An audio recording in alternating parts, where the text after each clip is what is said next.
Hello my dear एमडीएसपीएंस, कैसे हैं आप सब। तो आज का जो हमारा टॉपिक है वो डी फार्म फर्स्ट ईयर के सब्जेक्ट फार्माकोग्नोसी के चैप्टर 5 के 9th।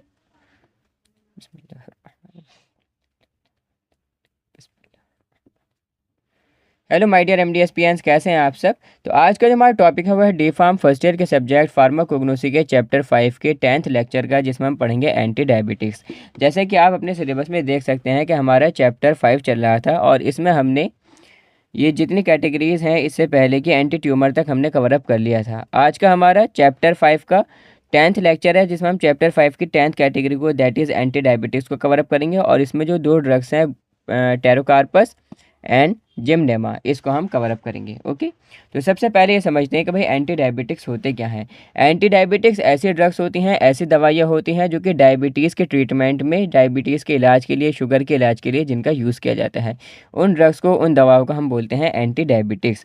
The substance use in the treatment of diabetes, that is diabetes mellitus, ठीक है, diabetes mellitus are known as anti diabetics.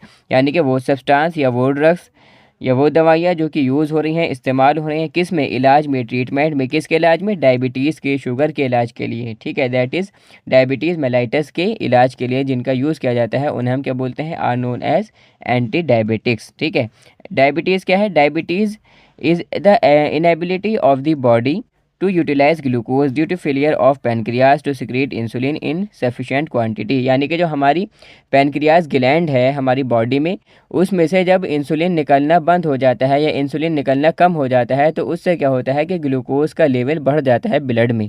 ठीक है, अब जब इंसुलिन नहीं होगा तो ग्लूकोज का लेवल ब्लड में बढ़ेगा और वो सेल्स तक नहीं पहुँच पाएगा, तो इस कंडीशन को हम बोलते हैं डायबिटीज़। ठीक है, और इसके इलाज के लिए जो दवाई हम यूज़ करते हैं, उन दवाओं को, उन ड्रग्स को हम बोलते हैं एंटी डायबिटिक्स। ठीक है, अब इसमें जो दो ड्रग्स हैं, टेरोकार्पस एंड जिमनेमा, इसको हम समझ लेते हैं। तो बायोलॉजिकल सोर्स क्या है टेरोकार्पस का, it consist of the dried juice of the plant known as Pterocarpus marsupium Linn. ठीक है, तो क्या होता है कि भाई ये एक प्लांट है, एक पेड़ है, टेरोकार्पस मार्सुपियम लिन। ठीक है, इस प्लांट का जो ड्राइड जूस होता है उससे हमें बेसिकली ये जो ड्रग है टेरोकार्पस ये ऑब्टेन होता है। इसकी फैमिली है लेगुमिनेसी। केमिकल कॉन्स्टिट्यूएंट्स जो इसके अंदर पाए जाते हैं कौन कौन से हैं, the chief constituents are kinotannic acid है, किनोरेड है, क्विनोइन है, इसी तरीके से पायरोकेटेचिन है। और ये कंटेन करते हैं resins, gallic acid, minerals, essential oil, colouring matters and fix oil. ठीक है, तो ये केमिकल कॉन्स्टिट्यूएंट्स टेरोकार्पस के अंदर प्रेजेंट होते हैं। ठीक, थेरेपेटिक एफिकेसीज में आप क्या लिखोगे कि भाई ये देखो जो ड्रग है ना टेरोकार्पस, बेसिकली ज़्यादातर लेक्चर्स में इस चीज़ को बताता हूँ, ये जो टेरोकार्पस ड्रग है किस कैटेगरी में आ रही है, एंटी डायबिटिक्स कैटेगरी में आ रही है। ठीक है, तो सबसे पहले आप ये लिख दो कि भाई Pterocarpus is used as anti diabetics, ये Pterocarpus is use in the treatment of diabetics. ठीक है, तो आप ये सारी की सारी चीज़ें इसमें लिख सकते हो। ठीक है भाई, कि डायबिटीज़ के ट्रीटमेंट में इसका यूज़ किया जाता है, शुगर के इलाज के लिए इसका यूज़ किया जाता है, अपनी लैंग्वेज में, अपनी समझ से। ठीक है, it is use as anti diabetic के तौर पर इसका यूज़ किया जाता है, एस्ट्रिंजेंट के तौर पर इसका यूज़ किया जाता है। एस्ट्रिंजेंट क्या होता है, हमने पहले पढ़ा रखा है। ठीक है, लेक्चर इसका पूरा है। एंटी डायरियल के तौर पर, यानी कि दस्तों वगैरह की जो जब लूज़ मोशंस होने लगते हैं, दस्त होने लगते हैं, उसमें जो यूज़ होती हैं। ठीक है, तो एंटी डायरियल के तौर पर इसका यूज़ किया जाता है। इसी तरीके से पैसिव ह्यूमरेज को कंट्रोल करने के लिए इसका यूज़ किया जाता है। और टूथ है, यानी कि दांतों में जो दर्द होता है, ठीक है, उसके लिए इसका यूज़ किया जाता है। इसी तरीके से अप्लाई होता है टैनिंग्स में और प्रिंटिंग में भी इसका यूज़ किया जाता है। और इसी तरीके से जो लेदर की इंडस्ट्रीज़ होती हैं उसमें इनका यूज़ किया जाता है टेरोकार्पस का। ओके, नेक्स्ट हमारी जो इसमें ड्रग है वो है जिमनेमा। जिमनेमा इसका बायोलॉजिकल सोर्स है, consist of the dried leaves of Gymnema sylvestre. ठीक है, तो ये कंसिस्ट करती है, इसके जो सूखी पत्तियां हैं इस पेड़ की, जिमनेमा सेल्वेस्ट्री, इसकी जो सूखी पत्तियां हैं, ड्राइड लीव्स हैं, उनसे बेसिकली हमें ड्रग मिलता है जिमनेमा।